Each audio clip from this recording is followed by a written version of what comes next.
안녕하세요. 오늘도 사연살롱을 찾아주셔서 감사합니다. 처음 남편을 만나게 된 건 옷가게에서였어요. 저는 당시 옷가게에서 직원으로 일하고 있었고 남편은 사장님이었어요.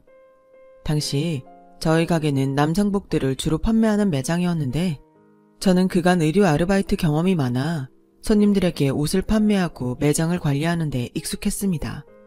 그래서인지 사장님이었던 남편의 신뢰를 두둑이 받곤 했었죠. 그러던 어느 날 남편이 제게 일 끝나고 어디에 가냐고 묻더라고요. 저 집으로 가는데요. 그럼 같이 저녁 먹고 갈래요? 나도 못 먹어서 출출한데. 지은 씨도 아직이죠? 그때 남편이 사장님이긴 했지만 직원들한테 밥도 잘 사주고 워낙 직원들과 거리낌 없이 잘 지내는 편이라 그냥 직원 밥 한 끼 사주려나 보다 했어요. 저한테 딴 마음이 있을 거라곤 상상도 못했죠. 그런데 밥을 먹던 중 갑자기 지은 씨, 남자친구 없다고 했죠? 그럼 나랑 만나보는 건 어때요? 라고 돌직구를 날리는 게 아니겠어요? 돌직구도 이런 돌직구가 없었죠. 순간 당황해 말을 못 찾고 있는데 천천히 생각해봐요 하고는 먼저 계산대로 휘적휘적 걸어가더군요. 그날 남편은 저희 집까지 굳이 바래다주고 싶다 해서 집까지 절 태워다 주었고 제가 들어가는 걸 보고 난 후에야 출발을 했습니다. 그런데 사람 마음이 참 이상하죠. 남편이 고백을 한 이후에 저도 지금까진 그저 사장님이었던 남편이 다르게 보이기 시작하더라고요. 괜히 멋있어 보이기도 하고 잘생긴 것 같기도 하고 당시 남편은 저보다 3살 연상에 키도 훤칠하고 얼굴도 잘생겨 아르바이트생들에게 인기가 많곤 했습니다. 특히 새로 들어온 여자 아르바이트생들은 한 번씩은 남편에게 관심을 보이곤 했죠. 거기다 자기 매장까지 운영하고 있는 사람이니 조건도 나쁘지 않았고요. 그렇게 저는 남편에게 차차 호감을 보이다 연애에 돌입했고 1년이라는 짧다면 짧은 시간, 길다면 긴 시간에 걸쳐 서로 매일같이 만나다 결혼이라는 도착지에 이르렀습니다. 제일 먼저 저희가 한 건 서로의 부모님을 찾아뵙는 거였어요. 저는 일찍 아빠가 돌아가시고 엄마 밑에서 커서 저희 엄마만 남편을 보면 되었는데 예상대로 엄마는 남편을 무척 좋아하셨어요. 착실하고 예의도 바른 것 같다면서 말이죠. 그런데 아무래도 시부모님을 뵙는 자리는 좀 걱정이 되었어요. 하지만 걱정과 달리 시부모님께선 그래, 지은이라고 했지? 아우 예쁘게 생겼구나. 얼른 오렴. 이제 우리 한 식구니 시어머니라 너무 어렵게 생각 말고 편하게 부탁하고 싶은 거 있음 다 해. 하며 저를 반갑게 맞이해 주시더라고요. 그때 참 바퀴에 기름칠이 잘 된 것처럼 모든 게 착착 들어맞단 생각이 들었어요. 하지만 제가 그 믿음이 깨지게 된 건 불과 결혼하고 나서 반년도 채 되지 않아서였어요.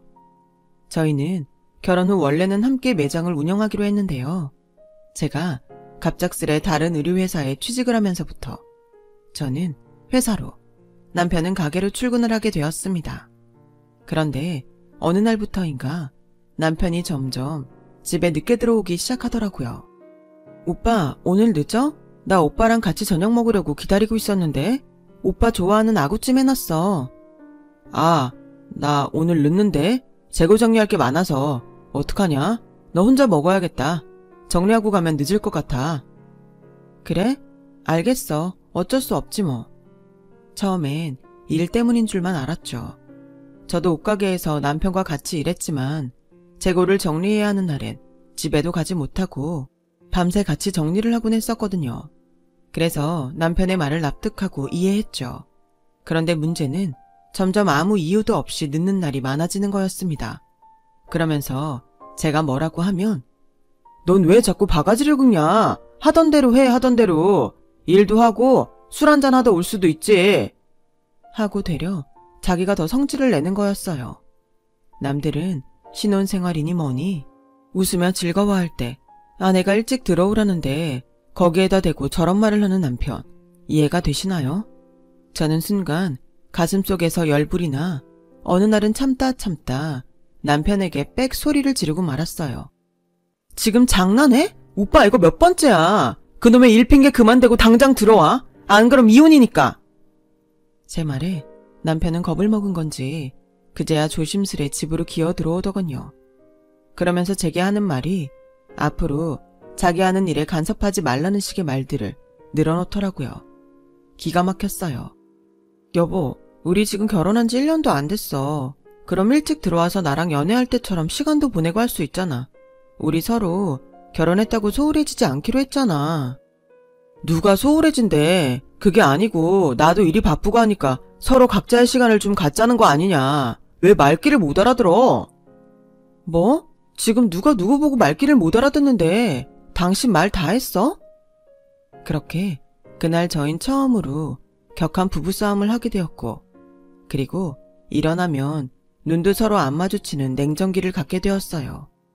제가 좀 풀어보려고 다가가도 남편은 여전히 늦게 들어오고 술 냄새만 폴폴 풍기고 있으니 언젠가부턴 상대하기도 싫더라고요. 결혼은 내가 왜 했나 싶고, 이 사람이면 함께 행복할 수 있을 줄 알았는데 어디서부터 꼬였나 싶었어요. 정말 별의별 생각이 다 들었던 것 같아요. 그렇게 저는 신혼 1년차 하루하루를 눈물로 보내게 되었어요. 하지만 가뜩이나 힘든데 여기에 더 저를 힘들게 했던 사람이 바로 저희 시어머니였어요. 얘, 너 우리 진원이 밥 챙겨 먹였지? 걔는 내가 어렸을 때부터 뜨뜻한 밥 해먹여서 밥은 꼭 따뜻하게 해줘야 해. 괜히 냉장고에 밥 넣어놓고 전자레인지 돌리지 말고 밥은 꼭 새밥으로 해라. 어? 아 맞다. 그리고 너 이거 여기 먼지 좀 봐라. 내가 냉장고 정리는 수시로 하라 했잖아. 안 그럼 먼지 쌓인다고. 네 어머니, 밥은 잘 해먹이고 있어요. 걱정 마세요. 원래 시어머니는 저희 부부가 살았던 서울에서 좀 떨어진 지방에 살고 있으셨어요. 그런데 갑자기 시아버지가 돌아가시면서 살던 집을 정리하시고 이곳 근처로 오시겠다고 하더라고요. 아무래도 시아버님 돌아가시면 혼자 사시는 게 얼마나 적적하실까 싶어 안쓰러운 마음에 이리로 오시라고 알겠다고 말했지만 솔직히 이럴 줄 알았다면 반대했을 겁니다. 우선 저희 집 바로 옆동으로 이사 오실 줄도 몰랐고 밥 먹듯이 매일 드나드실 줄은 상상도 못했거든요. 어떻게 보면 이 기회에 아들이 매일 늦게 들어오고 술 마시고 하는 걸 보시게 되니 잘 된 거라 생각하기도 했어요. 그런데 웬걸. 얘, 남자가 밖에서 일하고 돌아다니면 술도 마시고 할 수 있는 거야. 그런 것도 못하면 어떻게 사회생활하니? 너도 사회생활해서 알잖아. 그러니 그런 거 가지고 괜히 애 피곤하게 뭐라 하면 안 된다. 너, 내가 우리 아들을 잘 알지만 우리 아들은 건전하고 바르게 큰 애라 딴짓은 안 해. 하고 말씀하시더라고요. 어머니, 저도 사회생활 해봐서 아는데요. 회식 자리는 참석하는 게 맞지만 진환 씨는 사장님이잖아요. 일주일에 2-3번씩 회식 자리가 있는 게 말이 되나요? 그럼 그걸 자기가 주도했단 말인데 말이 안 되지 않을까요? 어머? 너 어디서 말대답을 그리 따박따박 하는 거야? 니네 집에서 그러라고 가르쳤어? 그리고 지금 내 앞에서 우리 아들 헐뜯는 거야? 너, 네 남편 그렇게 헐뜯으면 좋으니? 우리 진환이가 무슨 알코올 중독자도 아니고 남자가 그 정도 술 먹는 건 괜찮은 거야. 아무것도 모르면서 얘는 시어머니한테 말대답이나 하고 너 당장 나한테 사과해라. 말도 안 되는 이유로 제게 수치심을 안겨주며 죽어라 아들 편을 드는 시어머니를 보니 할 말이 없더라고요. 시어머니가 물론 무조건 제 편을 들어주리라 기대하진 않았지만 솔직히 허탈했어요. 시집 오기 전엔 귀한 며느리가 우리 집에 와서 좋다. 친엄마처럼 잘해줄게 하시던 분이 대놓고 구박에 잔소리에 거기다 철없는 남편 편까지 자처하시니 실망스럽고 사람을 너무 쉽게 믿은 제가 싫어지기까지 했어요. 결국 기댈 데가 친정밖에 없더군요. 엄마, 뭐해? 엄마 일하지. 왜? 무슨 일 있니? 아니, 그건 아니고 그냥 엄마 목소리 듣고 싶어서 전화했어. 목소리 듣고 싶다는 애가 왜 이리 힘이 없어? 무슨 일 있어? 사위가 힘들게 해? 엄마의 따뜻한 목소리를 듣자 곧바로 제가 가진 고민과 슬픔을 죄다 엄마에게 털어놓고 싶었어요. 엄마에게 다 털고 나면 조금은 저도 후련해질 수 있을 것 같았어요. 그런데 막상 엄마 목소리를 들으니까 또 입이 안 떨어지더라고요. 시집간 지 얼마 되지 않은 딸이 이러고 산다 하면 엄마 마음이 너무 상할 것 같았어요. 그래서 그냥 아무 일 없다 하곤 서둘러 전화를 끊고선 혼자 엉엉 베개에 얼굴을 묻고 울었습니다. 그때 제 모습이 지금 생각해도 너무 초라해서 그날만 생각하면 아직도 가슴 언저리가 아파오곤 해요. 그렇게 남편은 점점 집에 들어오지 않고 그러던 어느 날 일이 터져버렸어요. 어쩌면 예상했어야 할 일일지도 모르겠어요. 어느 날 남편이 술에 취해 들어와 잠꼬대를 하는데 어떤 여자의 이름이 들리더라고요. 민정아. 남편은 잠꼬대를 하면서도 실실 웃었고 그러면서도 계속해서 그 여자 이름을 중얼거렸어요. 순간 기분이 쎄하더라고요. 저는 곧바로 평소 안 하던 짓을 했어요. 남편의 휴대폰을 찾아 뒤진 거였죠. 잠금장치가 걸려있긴 했지만 몇 번 푸는 걸 봐서 패턴을 알고 있었고 금방 메신저로 들어갈 수 있었어요. 아닐 거야 하면서도 가슴은 왜 그리 쿵쾅거리던지. 다행히 메신저로 들어가 모든 통화 기록과 문자 기록을 확인했는데 민정이란 이름은 그 어디에도 없었어요. 그런데 문득 남편이 자주 전화를 건 번호 하나가 눈에 띄더라고요. 남편이 종종 제 앞에서도 직원이라고 하면서 통화를 하던 번호였어요. 이름은 민석 씨라 저장이 되어 있었고요. 설마 해서 저는 통화 버튼을 눌렀고 잠시 후 컬러링이 들리더니 여보세요? 말씀하세요. 여보세요? 여자 목소리더라고요. 이 때려 죽일 놈. 이놈이 기어이 일을 저지른 거예요. 저는 전화를 끊을까 말까 잠시 망설이다 화를 꾹 참고 입술을 뗐습니다. 저 장진환 씨 아내 되는 사람인데요. 아, 네. 그런데요? 이 여잔 심지어 뻔뻔하기까지 했습니다. 제가 아내라고 하는데도 놀란 기색 하나 없더라고요. 지금쯤이면 왜 자기한테 전화를 한 건지 상황 파악을 해야 하는데 말이죠. 저는 일단 전화를 끊고 남편을 깨워 추궁하기 시작했어요. 당신 민정이란 애랑 바람 펴? 뭐? 민정이? 걔가 누구야? 남편은 더듬거리며 제 시선을 회피했어요. 딱 보니 바람이 맞았죠. 순간 맥이 탁 풀리면서 피가 차게 식더군요. 그제야 남편이 저 매장 오지 못하게 했던 것부터 시작해서 제 앞에서 이 여자랑 통화하면서 웃었던 것들이 하나 둘씩 떠올랐어요. 전 그대로 남편을 벽에 세워두고 가슴을 퍽퍽 치며 네가 인간이냐고 어떻게 그럴 수 있냐 소리를 쳤습니다. 남편도 그땐 상황의 심각성을 느꼈는지 아니라고 발뺌하다가 나중엔 결국 무릎을 꿇더군요. 한 번만 봐달라고 다음부터 이런 일 없을 거라고요. 내가 그 말을 어떻게 믿어? 정말이야 지은아. 정말 맹세할게. 내가 우리 엄마 이름 걸고 내 이름 걸고 맹세할게. 나 진짜 바람 안 필 거야. 전 남편을 도저히 믿을 수 없었어요. 이미 남편은 신혼 초 때부터 저에게 신뢰를 잃은 터였고 저와 남편 사이엔 사랑도 하다못해 정도 남아있지 않았어요. 그냥 애 들어서기 전에 얼른 이혼하는 게 답이란 생각이 들더군요. 그래서 저는 친정엄마에게 어렵게 이 일을 알렸고 시어머니에게도 이혼하겠다는 의사를 밝혔습니다. 하지만 남편은 끈질기게도 계속해서 제가 당시 머물고 있던 친정집을 찾아와 저를 설득했어요. 지은아, 우리 너무 감정적으로 이러지 말자. 이성적으로 생각해보자고. 응? 이성적? 지금 내가 이성적이게 생겼니? 너 때문에 졸지에 이혼녀 되게 생겼는데? 아니다. 널 믿고 결혼한 내가 바보지. 내가 멍청하지. 남편은 제가 펄펄 뛰며 화를 내는데도 꼼짝 않고 사흘 내내 저희 집 앞에서 얼쩡거렸어요.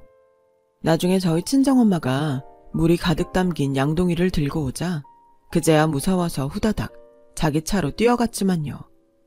남편의 우스꽝스런 뒷모습을 보니 제가 정말 뭐 믿고 저 인간과 결혼한 건지 과거의 저를 찾아가 물어보고 싶더라고요.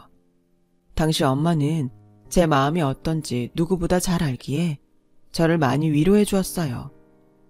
요즘 세상에 이혼 별거 아니야. 지은아, 너만 괜찮으면 돼. 너만 아무렇지 않으면 되는 거야. 엄마의 말을 듣다 보면 정말로 세상 일이 아무렇지 않게 느껴지고 이 상황마저 조금은 낙관하게 되더라고요. 하지만 그렇게 모든 게 마무리되나 했는데 하나가 제 발목을 잡고 말았어요. 정말 생각지도 못한 상황이었죠. 엄마가 차려준 밥을 먹다가 갑자기 속이 미식거려 화장실로 뛰어갔다가 구토를 했는데 생각해보니 주기가 넘은 지도 한참 되었다는 생각이 번쩍 들면서 미심쩍더라고요. 설마 하는 마음에 떨리는 손으로 테스트기를 사보았는데 설마가 사람을 잡더군요. 엄마, 나 어떡해. 비명처럼 내지른 그 말에 저희 엄마도 당황하기 마찬가지였습니다. 엄마는 며칠 밤을 엉엉 우셨어요. 우리 딸 불쌍해서 어쩌면 좋냐고 하면서요. 저 역시 며칠 밤을 꼬박 새며 고민하고 또 고민했어요. 그리고 결론부터 말씀드리면 저는 남편에게로 돌아갔어요. 죽어도 돌아오기 싫었지만 그렇다고 애를 지우자니 그건 못하겠어서 여기 온 거야. 당신 마지막으로 기회 주는 셈 치는 거니 앞으로 잘해. 그리고 남편은 싱글벙글 웃으며 연신 고개를 끄덕였어요. 시어머니도 제가 돌아왔다는 소식을 듣자 곧바로 집으로 오셔선 전과 달리 제 눈치를 조금 보시더라고요. 솔직히 남편이 다시 바람피진 않을까? 걱정하지 않은 건 아니었지만 설마 이놈도 사람이라면 이젠 안 그러겠지 하며 그 시간을 버텼던 것 같아요. 아무래도 임신을 했다 보니 몸도 무겁고 여러모로 많이 예민해졌는데요. 처음엔 남편이 이런 제 비위를 잘도 맞춰주었어요. 여보, 오늘 뭐 먹고 싶어? 당신 먹고 싶은 거 다 말해봐. 여보, 내가 딸기 사왔는데 당신 전에 이거 먹고 싶다 했잖아. 자, 입 벌려봐. 그간의 일을 만회하고 싶었던 건지 그래도 태어날 핏줄이 자기 핏줄이라 정신이 든 건지 이유가 뭐가 됐든 어쨌든 저는 남편의 그런 모습이 싫지 않았어요. 마음이 열린 건 아니었지만 남편이 옛날 연애적처럼 저에게 살갑게 구니 내심 봉변당할 일은 없어 다행이라고 생각했어요. 그렇게 10달을 품에 안다 무사히 아이를 낳게 되었고 저도 귀중한 내 아이를 품에 안게 되었어요. 아이를 낳게 되자 출산 때의 고통은 온데간데 사라지고 이런 어여쁜 아이를 잘 돌봐야겠다, 잘 키워야겠다는 생각이 강하게 들더라고요. 다름 아닌 그 누구의 아이도 아닌 내 아이니까요. 근데 문제는 이 모든 책임을 저 혼자 떠안아야 한다는 거였어요. 여보, 오늘도 늦게 들어와? 말했잖아, 출장 간다고. 넌 알면서 뭘 꼬치꼬치 캐묻고 그러냐. 그럼 우리는 주말에 잠깐 나들이 가기로 했잖아. 뭔 놈의 나들이야. 야, 애도 밖에 자꾸 다니면 추워. 그냥 집에 있어. 애를 낳자 남편은 출장을 잡고 수시로 외박을 하며 밖으로 돌기 시작했어요. 제가 애 좀 봐달라 사정해도 일 바쁘다며 돈 버는 남편 귀찮게 굴지 말라는 식으로 말하더군요. 거기다 독박 육아에 지쳐 힘들어하자 이런 절 보고 시어머니가 하시는 말이 과간이었어요. 얘, 원래 애는 여자가 돌보는 거야. 그걸 왜 내 아들에게 다 넘기려 하니? 옛날엔 아들 셋넷을 줄줄이 낳아도 너처럼 불만 하나 없이 다 잘 돌보고 키웠어. 넌 어째 매사에 불만이 그리 많은 거냐? 그리고 애도 혼자 못 돌보면 그게 여자니? 어머니, 그게 아니고요. 제가 애기 보고 있으면 청소기 몇 번만 돌려줘도 고마울 텐데 이 사람은 정말 손 하나 꿈쩍 안 해요. 심지어 자기 애인데도 놀아주기는커녕 얼굴 몇 번 보고 그냥 들어가 버린다고요. 관심이 아예 없어요. 어차피 애는 커야 지 아빠 알아보게 되어 있어. 이런 갓난쟁이 땐 누가 아빠인지도 모른다고. 너 내 아들 바쁜 거 뻔히 아는데 괜히 가서 애 봐달라 어째달라 하면서 귀찮게 하지 말아라. 내가 분명히 말했다. 정 힘들면 사돈 보고 도와달라 하든가. 시어머니는 저희 어머니 보고 도와달라 하라고 하시더라고요. 저희 어머니 당시 허리 수술하고 아파서 몸져 누워 있었는데 말입니다. 시어머니도 그걸 모르는 게 아니었어요. 근데도 저에게 저리 말씀하시더군요. 그래도 어쩌겠어요.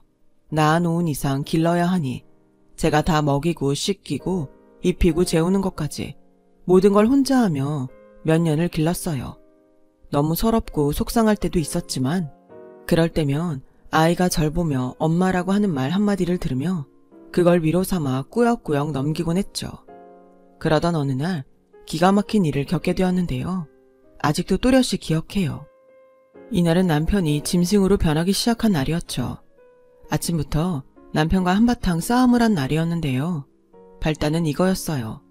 제가 잠시 마트에 갈 일이 있어서 남편에게 아기를 맡기고 중간에 기저귀 좀 갈아달라고 몇 번을 말했는데 그걸 2시간이 넘도록 갈아주지 않은 거예요. 갔다 와보니 아기는 응가를 해 난리가 났는데 남편은 태평하게 코를 골며 자고 있더라고요. 아기를 두고 어떻게 그럴 수 있는지 너무 화가 나 남편을 깨워 그간 서름을 다 쏟아내게 되었습니다. 당신 정말 제정신이야? 내가 그동안 참으니까 진짜 이제는 막 나가기로 한 거야? 아니, 피곤하면 잘 수도 있지. 뭐 이딴 걸로 바가지를 긁어. 이것만 말하는 게 아니잖아. 당신 육아 도와준 적 한 번이라도 있어? 매일 술이 떡이 되어 들어오고 출장 간다 하며 애는 한 번도 안 보고. 야, 너 우리 엄마 말 못 들었어? 원래 육아는 여자가 하는 거야. 그리고 넌 남편이 돈 벌어다 주면 감사한 줄 알아야지. 집에서 애나 보고 하는 것도 없는데 그럼 그것도 못해? 남편도 시어머니와 같은 말을 하더군요. 하도 기가 막혀 몇 마디 더 대꾸를 했더니 여기서 남편은 괘씸하다면서 손을 들었어요. 그런데 순간 남편이 그렇게 나오니 저도 흠칫 놀라게 되더군요. 그러면서 아이가 혹시 이걸 봤을까 싶어 아이를 살폈습니다. 남편은 그 와중에도 그런 절 보며 그래 네가 애 엄마인가 보다 하고 비웃었고 순간 수치심이 확 올라왔어요. 남편은 끝까지 절 비웃다 밖으로 나갔어요. 전 제가 무슨 일을 당한 건지 어안이 벙벙해 한참을 아무 말 못하고 엎어져 있었습니다. 한참을 우는데 아이를 보니 아무것도 모른 채 눈을 말똥말똥 뜨고 쳐다보는데 아이의 그 눈에 가슴이 더 사무쳐 그만 더 울음을 쏟아내고 말았죠. 그날이 시작이었어요. 남편은 이걸로 그치지 않았어요. 한번 손을 대면 그 다음 2-3번은 쉽다고 하죠. 제 남편이 그랬어요. 어느 날부터인가 제가 조금이라도 자기 마음에 안 드는 말을 하거나 보기 싫은 꼴을 보인다 싶으면 야, 조용히 안 하냐? 그 입 다물라고 하면서 저를 위협하더군요. 그 모습이 꼭 짐승 같았어요. 아이는 그럴 남편을 무서워해 남편이 가까이만 가도 집이 떠나갈세라 울어댔고요. 그런데도 남편은 정신을 차리지 못했어요. 여기서 제가 너무 답답하고 바보 같았던 건 남편에게 그런 일을 당하고 있을 때 그 누구에게도 말을 하지 못했다는 거예요. 하다못해 엄마에게도 말하지 못하고 꼬박 반년을 그렇게 송장처럼 숨죽여 살았다는 거예요. 야, 너 입 밖으로 말만 꺼내봐. 가만 안 둘 줄 알아? 어디서 바락바락 나한테 말 대답을 해. 너도 참 대단하다. 또 남편한테 대들 생각을 하냐? 남편은 어쩐지 날이 가면 갈수록 사람이 흉악스러워졌어요. 예전에야 그냥 바람피는 논팽이였다면 나이가 드니 이건 그냥 깡패가 따로 없었어요. 남편 때문에 집 분위기는 공포 그 자체였고 어느덧 제 안에선 살고 싶지 않단 생각이 스물스물 기어 올라왔어요. 언제는 아기를 안고 재우는데도 극단적인 생각이 드는데 제가 절 제어하지 못할까봐 두려워지더라고요. 그러던 어느 날이었습니다. 제가 드디어 남편을 피해 집으로 도망 나오게 된 사건이 일어났는데요. 그날은 하필 시어머니까지 다 있는 명절날이었어요. 시어머니는 아침부터 제게 얘, 전 좀 제대로 붙여라. 넌 대체 살림을 어떻게 한 거니? 이거 하나 못해? 하며 들볶았고 남편은 태평하게 거실 소파에 앉아 TV를 보고 있었어요. 아기도 돌보는 둥 마는 둥 하면서요. 그런 남편을 보니 속에서 울분이 터져 나왔지만 겨우 사귀고 있었어요. 그런데 저녁 식사가 끝나고 집에 돌아와서도 빈둥빈둥 할 일 없이 TV를 보던 남편이 아이가 운다고 소리를 지르는 겁니다. 야, 애 좀 조용히 시켜. 사소한 일이었지만 왜 그랬을까요? 순간 남편의 그런 행동을 도저히 참을 수가 없었어요. 그래서 그만 리모컨을 빼앗아 TV를 꺼버렸어요. 역시나 남편의 매서운 눈이 제 쪽으로 향했고 제게 한마디 할 기세로 앞에 서더군요. 너 지금 뭐 한 거냐? 저한테 따지는 남편 얼굴이 불그락 푸르락 변해가는데 그 흉한 얼굴 내 아이에겐 보여주고 싶지 않아 아이가 남편을 보지 못하도록 그 앞에 섰어요. 그리고 싸움이 시작되었죠. 너 지금 내 리모컨 뺏은 거야? 오늘 명절날이라 우리 엄마한테 잔소리 좀 듣고 하더니 그걸 지금 나한테 화풀이 하고 싶은 거야? 어? 주제도 모르고 말이야. 우리 엄마 말 맞다나 없는 집에서 시집와서 육아만 하고 있으면 고맙게 생각할 줄 알아야지 못하는 짓이야. 제발 정신 좀 차려라. 응? 너나 정신 차려. 애 보는 앞에서 마누라한테 욕짓거리하고 매일 밖으로 나돌기나 하고 애 한번 안아준 적 없는 네가 나사가 빠져도 한참 빠진 놈이지. 어따 대고 누구 보고 정신 차리래. 뭐라고? 너 지금 말 다 했냐? 갑자기 어디서 그런 용기가 난 걸까요? 하루 종일 시어머니에게 시달린 스트레스가 폭발이라도 한 걸까요? 남편은 제 말에 더 화가 났는지 이제 진짜 해보자는 거냐며 팔을 걷어붙였어요. 해봐. 해보자고. 누가 이기나 어디 해보자고. 그런데 제 말이 끝나자마자 남편이 그만 눈이 벌개지더니 저를 확 밀어버렸어요. 저는 중심을 잡지 못하고 그만 뒤로 밀려났고요. 그런데 문제는 제 뒤에 아이가 있었던 거죠. 그 바람에 아이 머리가 뒤로 넘어가면서 책장 모서리 쪽에 부딪혀버렸어요. 안 돼, 은미야! 저는 은미의 이름을 불부짖으며 119를 불렀고 남편도 이땐 당황했는지 욕설을 내뱉으며 이게 다 저 때문이라고 고래고래 소리를 지르더군요. 그리고 저는 그날 아이를 태운 구급차에서 결심했어요. 어떻게든 남편과 이혼하겠다고요. 제가 여기 더 있다간 우리 아이마저 위태로울 수 있다는 생각이 드니 그제야 정신이 번쩍 났어요. 그래서 아이를 치료한 후 며칠 집에 있다가 남편이 자는 사이 짐을 싸 친정으로 오게 되었어요. 이 과정도 얼마나 힘이 들었는지 남편이 혹여나 깰까봐 문까지 조심스레 닫으며 아이를 품에 안고 택시에 올라탄 거였어요. 그리고 친정집 문을 연 순간 그간 참아왔던 울음이 터지고 말았어요.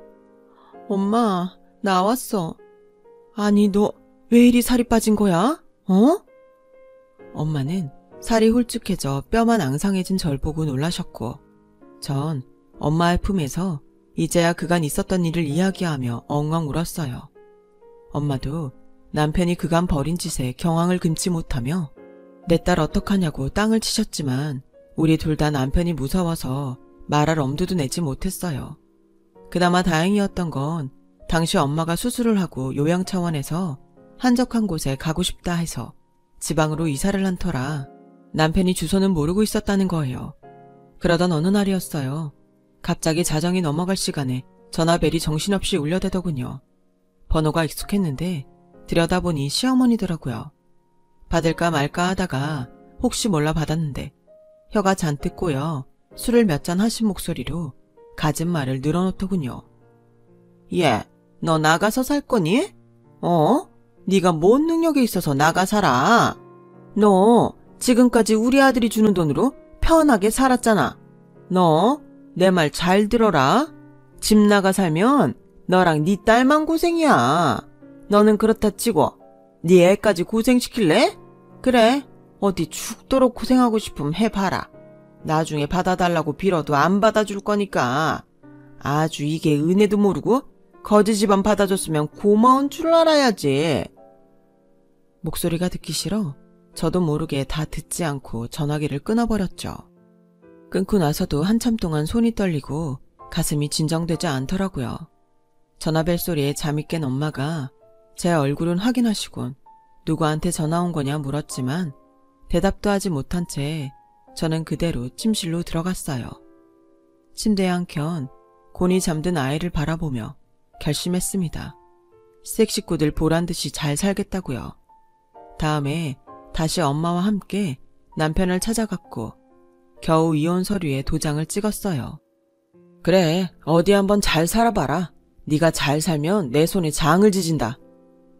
남편은 저희 엄마 앞에서도 끝까지 저를 비아냥거렸어요.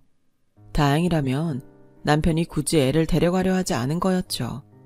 원래부터 부성애라곤 없는 인간이었으니까요. 그렇게 남편과 끝을 내고 저는 다짐이고 뭐고 살아나가기 바빴던 것 같아요. 일단 저희 엄마도 경제적 능력이 없으신 상태였고 저는 아이 엄마이니 뭐든 해야 했죠. 그래서 제가 할 수 있는 일을 찾기 시작했어요. 경력이 끊긴 지 오래라 할 수 있는 일은 많지 않았지만 다행히 옷가게에서 일했던 아르바이트 경험이 있어 동대문 옷가게에 취직할 수 있었는데요. 먹고 살기 위해 정말 부단히도 열심히 노력한 것 같습니다. 서비스 정신은 기본이고 가게를 운영하는 사장님의 눈에 들기 위해 성실하게 한 명 한 명 손님을 응대해드린 것 같아요. 어서 오세요. 사이즈 M으로 드릴까요? 아, 언니는 S도 잘 맞을 것 같아요. 한번 입어보세요. 이게 저희 가게 신상이라서요. 상의는 이걸로 하고 스커트는 이거 어때요? 이렇게 세트로 잘 나가거든요. 아, 그러네요. 이쁜데요. 한번 입어볼게요. 그런데 영업을 하면서 알게 된 건 제가 꽤나 소질이 있다는 거였어요. 사장님도 제가 손님을 잘 끌어들여 이 옷 저 옷 입혀 사게 하니 그런 저의 센스를 높게 사셨습니다. 동대문에선 외국인 손님도 상대했어야 했기 때문에 영어나 일본어도 틈틈이 공부해서 손님들의 요구를 잘 파악하려고 노력했어요. 그렇게 착실히 몇 년 하니 돈이 벌리고 또 모이더라고요. 그 돈으로 집세도 낼 수 있었고 엄마 병원비에 우리 아이 식비도 다 대줄 수 있었어요. 말 그대로 가장의 삶이었지만 그래도 전에 짐승만도 못한 삶을 살아왔기 때문에 전 돈을 벌 수 있다는 것 자체가 행복하더라고요. 그러던 어느 날 사장님이 뜻밖의 권유를 하셨어요. 내가 사실 명동에 옷가게 하나 낼 건데 거기 지은 씨가 책임지고 해주면 안 될까? 제가요? 월급은 당연히 지금보다 더 쳐줄 거고 잘 되면 지은 씨가 나중에 해도 되지 뭐. 가볍게 하신 듯한 말씀이었지만 저는 솔깃했어요. 이게 기회이고 놓치지 말아야겠다는 생각이 들더군요. 그래서 일단 명동으로 출근을 하게 되었고 매출을 늘리기 위해 꾸준히 노력하게 되었죠. 그 노력이 먹힐 때도 있고 먹히지 않을 때도 있었지만 어찌됐든 저는 하루하루의 삶에 최선을 다했어요. 놀라운 일은 그렇게 시작한 옷가게가 점점 성장해 확장을 해나가게 된 거예요. 사장님도 한 번씩 와서는 지은 씨 정말 대단한데? 이건 나도 못하겠다. 하며 놀라시곤 했죠. 당시 명동은 정말로 성수기였으니까요. 버는 돈이 어마어마했을 때였죠. 그러던 중 저는 모은 돈과 사장님의 도움으로 그 가게를 인수하게 되었고 제가 사장님이 되어 이끌어가게 되었어요. 몇 년간을 이끌다 보니 노하우도 생겼고 이젠 제가 직접 운영하지 않아도 여러 명 직원을 두어 조금은 여유가 생겼어요. 덕분에 우리 아이와도 시간을 보낼 수 있게 되었죠. 그러던 찰나 정말 놀라운 일이 생겼는데요. 아마 제 인생에서 이보다 더 통쾌한 일이 있을 수 없을 거예요. 제게 전화가 걸려온 겁니다. 바로 전 남편으로부터 말이죠. 당시 남편의 전화번호는 모조리 삭제했고 저도 전화번호를 바꾸었는데 나중에 알고 보니 제 친구를 통해 전화번호를 물어보았더라고요. 저기 말이야, 잠시 만날 수 있을까? 애가 보고 싶어서. 은미를 보고 싶다고? 전 남편은 갑자기 애가 보고 싶다며 제게 나와달라 했어요. 나갈까 말까 고민하다 저는 딸아이의 의사를 먼저 물어봤는데 딸아이가 만나기 싫다고 하더라고요. 제가 남편에게 당한 일을 아니 그런 거죠. 그래도 혹시 몰라 다시 물어봤는데도 싫다 하길래 저 혼자 일단 나갔습니다. 물론 제가 나간 데 목적이 있었죠. 바로 묵은 한을 풀기 위해서였어요. 나가보니 그곳엔 남편만 있는 게 아니었어요. 시어머니까지 같이 있었죠. 둘 다 미리 도착해 커피 한 잔도 안 시킨 채 낡은 외투를 입고 있더라고요. 무슨 일이야? 왔어? 왔니 며느라? 앉아봐라. 오랜만에 보는 두 사람의 얼굴은 정말 예전 얼굴이 맞나 싶을 정도로 너무 많이 상해 있더군요. 절 찾아온 용건을 들어보니 알겠더군요. 실은 우리가 말이다. 주식 투자를 잘못해 빚더미에 앉았거든. 그래서 빚쟁이들 피해 도망다니다 보니 상태가 별로 좋지 못하다. 그래서 말인데 너 돈 좀 있지? 내 아들이 네 SNS인지 뭔지를 봤는데 내가 어디 큰 가게도 가지고 있고 거기 사장님이라며. 그럼 우리 좀 도와줄 수 있겠다. 그지? 나는 몰라도 얜 네 딸 아빠잖니. 아, 절 보자는 용건이 이거였어요. 그러니까 제가 어머님과 이 사람을 거두어 달라고요. 꼭 그렇다기보단 아님 네가 돈이라도 좀 빌려주면 우리가 몇 배로 갚아주마. 우리가 그 방면에선 아주 도사들이야. 어머니, 돈 앞이니 못하는 소리가 없네요. 도사들인데 이렇게 되셨나요? 죄송한데 저는 돈 못 빌려드리고 애 아빠라는 이유로 부양할 의무 없습니다. 그런데 제가 일이 세게 나오자 역시나 남편이나 시어머니나 본색을 드러내더군요. 남편은 곧바로 욕설을 내뱉었고 시어머니는 인상을 팍 찌푸렸어요. 야, 나 은미 아빠야. 네 애 아빠라고. 네가 이런 독한 인간인 거 애는 아냐? 아냐고. 나 독한 사람인 거 내 딸이 잘 알지. 너랑 있었던 그 괴로운 시간도 버텼잖아. 그러니 독하지. 내가 안 독하면 이렇게 살아있겠니? 근데 똑똑히 들어. 나 여기 나온 이유 하나야. 당신 인생 똑같이 수치스럽게 하려고. 나 무시하고 우습게 여기면서 함부로 주먹 휘둘렀지. 그거 다 증거 싹 모아서 소송이든 뭐든 걸어서 당신 더 망하게 할 수도 있어. 그러니까 앞으로 연락도 하지 말고 애도 찾지 마. 한 번만 더 나한테 욕짓거리 했다간 당신 그나마 가진 거 다 뺏길 줄 알아. 저는 그리 말하고 나와버렸습니다. 물이라도 뿌려주려 했는데 이미 바닥으로 치다른 두 사람에겐 그럴 필요도 없겠다 싶더라고요. 시어머니는 그래도 먼 미련이 남았는지 절 따라오려 했지만 그러지도 못하게 제가 먼저 차를 타고 출발해버렸어요. 요즘 저는 시원하게 복수를 해서 그런지 10년 묵은 갈증이 내려간 것처럼 가슴이 시원해요.